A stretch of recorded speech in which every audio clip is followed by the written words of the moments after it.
What's up, everybody? Today we're looking at the Thor 1/6 scale figure from Marvel's Avengers Endgame. I'm trying to, right now, at least build an Avengers Endgame display. Right now I only have armored Thanos, but, in the near future that will change. I'll sprinkle in a couple special figures in between. I'm really considering something like the likes of the So-So Toys Invincible. The Omni-Man is questionable in that series, but if I were to get Invincible, I'd probably have to get Omni-Man. But yeah, I'm really excited to do this, and let's get started. We're not going to spend too long on the box, but the box art is pretty cool. It's not an actual picture of the figure itself. It looks more like a pastel painting. We flip it over, it just says Thor, some of that legal info and warnings, and another thing on the side.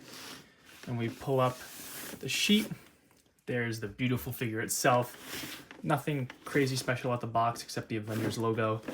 And yeah, let's get this thing out. So here he is out of the packaging. We have a bunch of thunder effects on the top here. And there's the figure below. And under this, I do believe, we have another tray. And of course, his cape on the bottom. And now setting this aside, we see the figure itself. And first impressions, let's get the cape out of here. They put that in the bottom so it does not get crushed. But first-hand impressions, this thing is really cool, especially that head sculpt right there. You could take a quick peek at. Yeah, I'm a big fan. But let's get this guy all sorted out, and we'll look at the accessories first. So everything you're looking right now is what the Endgame Thor comes with. You have 5 sets of hands. One of the sets is actually already pre-put on the figure. We have Mjolnir, we have Stormbreaker, and a display stand, and a lot of batteries.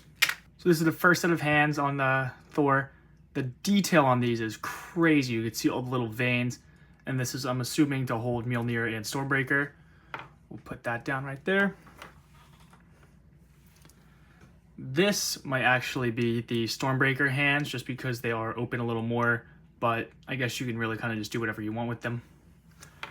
We have an open, kind of open palm hand. Same detail on these. And then a more relaxed kind of hands, I guess you could say.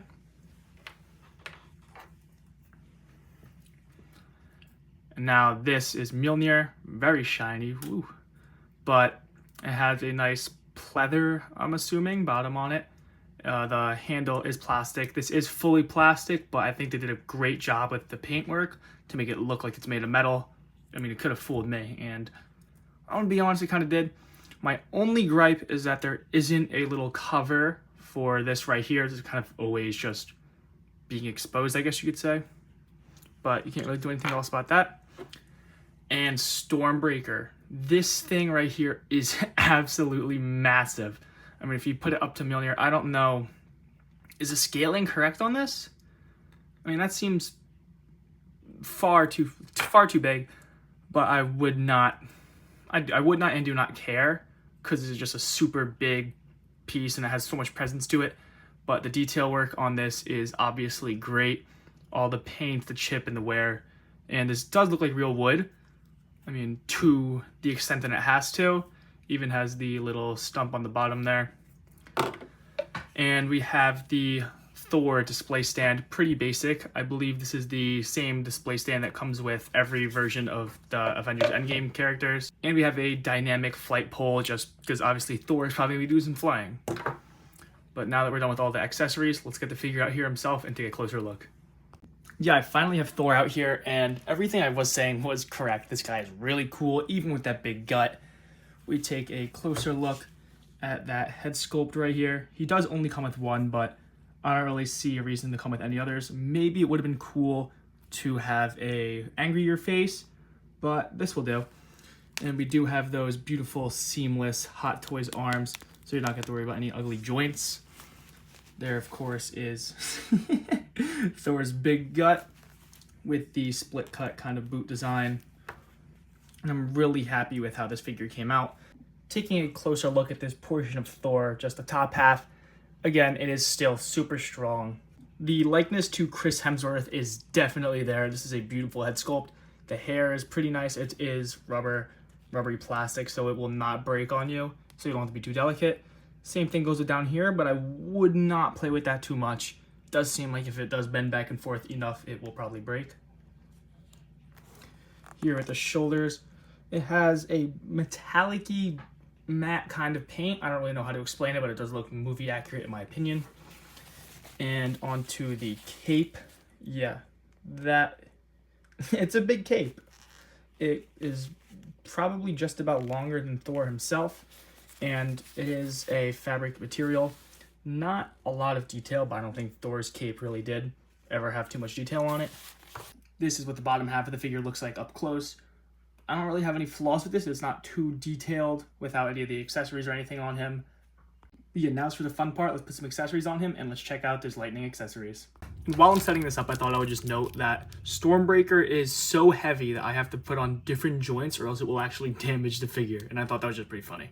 Now this is Thor fully kitted up in a pretty cool flight pose, which I think this is actually what I'm going to display him as, just like this. Even with all of those, you honestly just, it's pretty easy. You just take these little caps off right here and you slot those in. The one thing I'm a little curious about is I don't think I want these. I think it kind of just ruins a little bit of the sculpt for Stormbreaker. You don't really get to see the full kind of detail of the actual metalwork itself. But this guy is incredible. This definitely makes me want to pick up more figures immediately. I think my next one might be Captain America or Endgame snapping Iron Man. Not sure yet, but I definitely do want to complete the Endgame line. So next I'm going to look at Articulation, then we'll get some cool poses and we'll compare him to Thanos.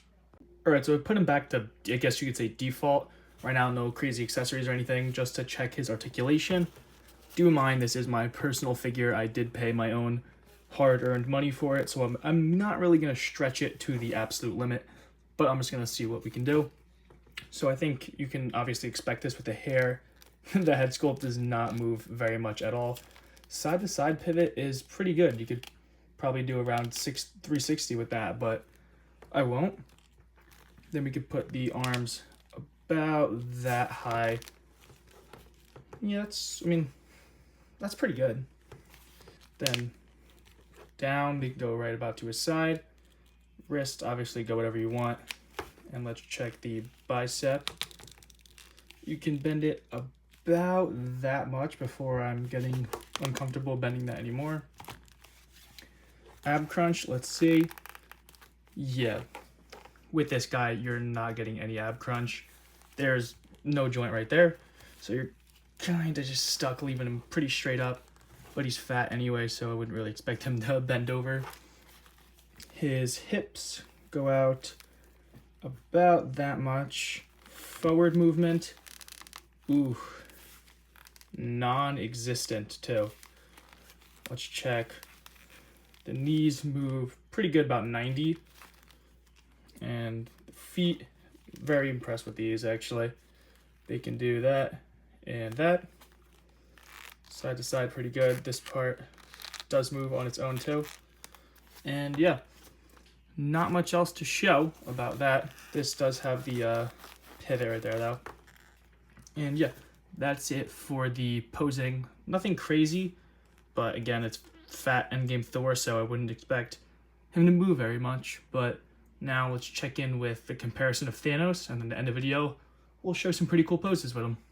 And a side note, I will be showing the LEDs for the weapons. I did try the LEDs right now for him. It does not work. I don't know why. My Endgame Thanos' gauntlet did not work either, which is, it's a little frustrating, but it is what it is. I will possibly make a short if I get either of these two fixed. You can check that out. Turn on bell notifications and subscribe to stay updated with that. But yeah, now let's compare him and Thanos themselves. So here is Thor and Thanos side by side. And Thanos is a lot bigger than I expected. I mean, I know he's a giant guy in 1/6 scale. This is my first figure, so I thought everything was going to be a little bit bigger. Here is my hand for comparison. But yeah, wow. Thanos is massive, but I do really like this scaling. I think it does balance out pretty good. And I think these being my first two hot toys literally ever, I think they're a pretty good pairing. I mean, Thor has a lot against Thanos, and I think posing them together would be really cool, which I'm going to do right now. Alright, so like I said before, I am pretty confident that this is going to be the way I'm displaying my Endgame Thor. It is just super dynamic. I think him looking at Thanos, or just even being next to Thanos, doing this pose would be really, really cool. And let's do some other poses real quick.